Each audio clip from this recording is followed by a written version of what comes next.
रूस यूक्रेन के युद्ध की शुरुआत के साथ ही इस बात की आशंका जताई जा रही थी कि चीन ताइवान में युद्ध का नया मोर्चा खोल सकता है और अब ये आशंका सही साबित होती भी दिखाई दे रही है। लेकिन बड़ा सवाल यह है कि दुनिया के ताकतवर देश कितनी जगहों पर और कितने मोर्चों पर युद्ध लड़ेंगे।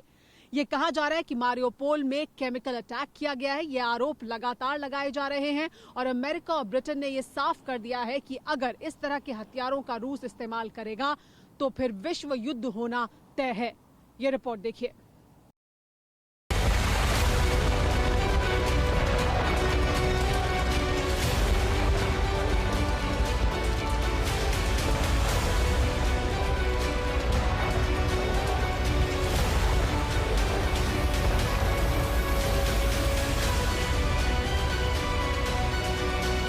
जो कहते हैं रूस मान जाएगा, जो सोचते हैं युद्ध रुक जाएगा, जो समझते हैं यूक्रेन का वजूद बच जाएगा,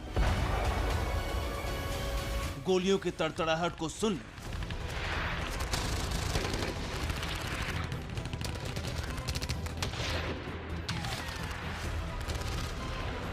आग उगलती बंदूकों और खाक होते शहरों को देख ले।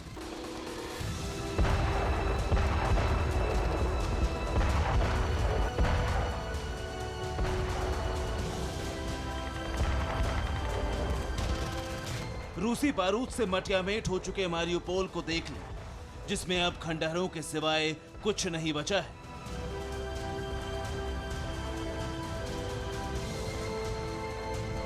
लेकिन यूक्रेन के मारियोपोल की यही तबाही अब विश्व युद्ध की चिंगारी बन चुकी है। ऐसा क्यों कहा जा रहा है, समझिए।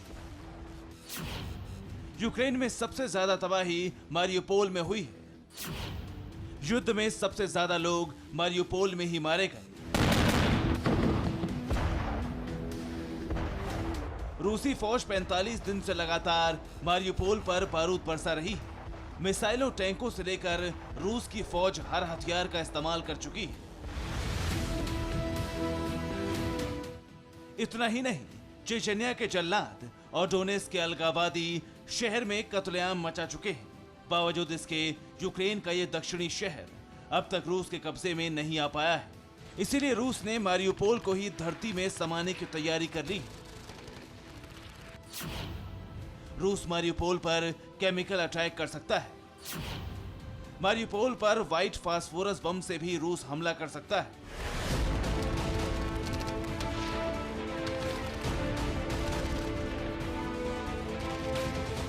आठ हफ्ते में रूसी हमले से दहल रहे मारियोपोल में अब तक 10,000 से ज्यादा लोगों की मौत हो चुकी है। ये दावा शहर के मेयर का है। 90% तबाह हो चुके शहर की कोई भी इमारत सलामत नहीं। शहर की सड़कें बेगुनाहों की लाशों से पटी पड़ी हैं, जिन्हें उठाने वाला तक कोई नहीं।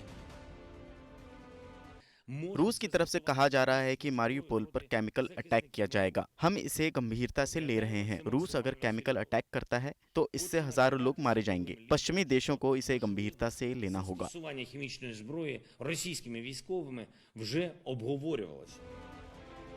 जेलेंस्की ने जो कहा, तस्वीरें उसकी तस्दीक कर रही हैं। 48 दिन के रूस यूक्रेन युद्ध की ये सबसे खौफनाक तस्वीर है।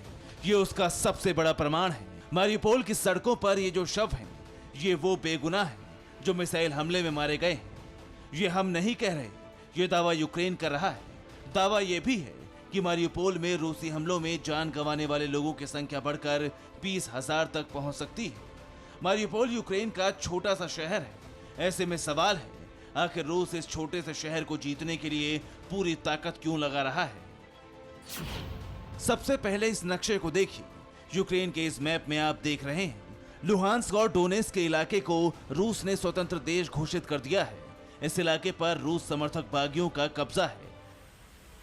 लुहांस्क और डोनेत्स्क के बाद रूस अब मारियोपोल पर कब्जा करने के करीब है। रूस अगर मारियोपोल जीत लेता है तो ये उसकी बड़ी कामयाबी होगी। अगर मारियोपोल रूस के कब्जे में आता है तो इससे रूस क्रीमिया के लिए एक लैंड कॉरिडोर बनाने में कामयाब होगा। क्रीमिया को 2014 में रूस ने यूक्रेन से छीना था। लुहांस्क, डोनेत्स्क और मारियोपोल के रास्ते क्रीमिया पर रूस का कब्जा और मजबूत होगा। यानी रूस यूक्रेन के एक बड़े इलाके को अपने कब्जे में ले लेगा और रूस यूक्रेन का बंटवारा करने में कामयाब होगा। इसलिए रूस मारियोपोल को कब्जाने के लिए हर हद पार करने को तैयार है। पुतिन की यही जिद अमेरिका और यूरोप को युद्ध में उतार सकती है, क्योंकि अमेरिका ने कहा है कि रूस के केमिकल अटैक का अंजाम भीषण होगा। ब्रिटेन ने कहा है कि रूस केमिकल अटैक करता है तो हर विकल्प तैयार है। यूरोप के कई देश भी केमिकल अटैक की सूरत में युद्ध में उतर सकते हैं। इसीलिए माना जा रहा है कि मारियुपोल में रूस का हमला जितना भीषण होगा, वर्ल्ड वॉर की आशंका उतनी ही बढ़ती जाएगी। मारियुपोल के मेयर ने दावा किया है कि अब भी 1.25 लाख से ज्यादा लोग यहाँ फंसे हुए हैं, जिनके पास खाने पीने का सामान भी नहीं बचा है। रूसी सेना 33,000 से ज्यादा लोगों को या तो रूस ले गई है, या फिर उन्हें यूक्रेन के अलगाववादी इलाकों में ले जाया गया है। परवाह देश की, सोमवार से शुक्रवार रात 10 बजे TV9 भारतवर्ष पर।